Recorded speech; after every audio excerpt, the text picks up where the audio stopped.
Friends, welcome back to my channel. கிச்சனில் வேலை செய்யறதுனால ரொம்ப கஷ்டங்க. அதுவும் இந்த சம்மரில் சொல்லவே வேண்டாம். எப்பவுமே ஒரு ப்ரான் நம்ம ரெகுலராக செய்கிறது இல்லாமல் ஒரு டிஃப்ரெண்ட்டாக எப்படி செய்யலான்றத நம்ம வீடியோவில் பார்க்கலாம் வாங்க. தவா வச்சு நல்லா ஹீட் பண்ணிக்கோங்க. அதில் ஒரு படி காஞ்சி மிளகா, ஒரு படி தனியா, ஒரு ஸ்பூனு மிளகு, ஒரு ஸ்பூனு சீரகம், 1/4 டீஸ்பூன் சோம்பு, ஒரு பட்டை, ஒரு 3 லவங்கம், இதெல்லாம் போட்டு நம்ம கொஞ்சம் டோஸ்ட் பண்ணி எடுத்துக்கணும். இதை சிம்மில் வச்சு அப்படியே ட்ரை ரோஸ்ட் பண்ணிக்கோங்க. கொஞ்சம் கலர் மாறினா போதும், ரொம்ப ரோஸ்ட் ஆகணும்னு அவசியம் இல்லை.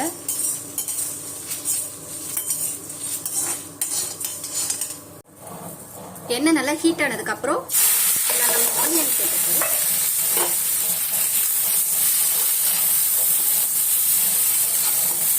வெங்காயம் நல்லா கோல்டன் ப்ரௌனா ஆகணும். இப்போ பாருங்க, வெங்காயம் நல்லா வதங்கிடுச்சு. ஒரு ரெண்டு வெங்காயம் போட்டால் இப்போ ஒரு ஸ்பூன் இஞ்சி பூண்டு பேஸ்ட்டு, இந்த இஞ்சி பூண்டு பேஸ்ட் போட்டு நல்லா வதங்கணும். வதங்கினதுக்கப்புறம் ஒரு 2 தக்காளி நான் மிக்சியில் அரைச்சிருக்கேன், அந்த பேஸ்ட்டை இதில் ஊற்றிடணும்.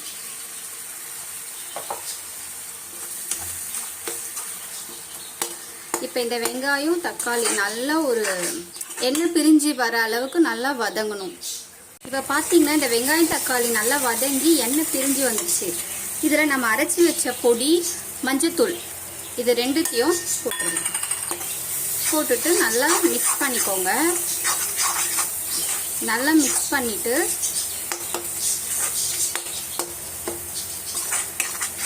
இந்த மசாலா நல்லா வதங்கணும். மசாலாவும் இந்த வெங்காயம் தக்காளி எல்லாமே நல்லா மேட்ச் ஆகணும். இப்போ பார்த்தீங்கன்னா இந்த மசாலா வெங்காயம் தக்காளி எல்லாம் நல்லா வதங்கிடுச்சு. தண்ணி கலந்து இதில் ஊற்றிடணும்.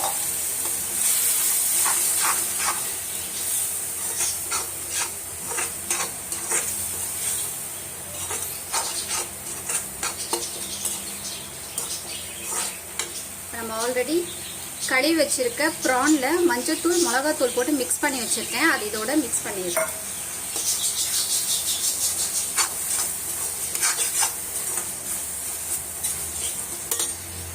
இப்போ ப்ரான் போட்டாச்சு. இப்போ இந்த மசாலாக்கு தேவையான உப்பு நான் ஆட் பண்ணிக்கிறேன்.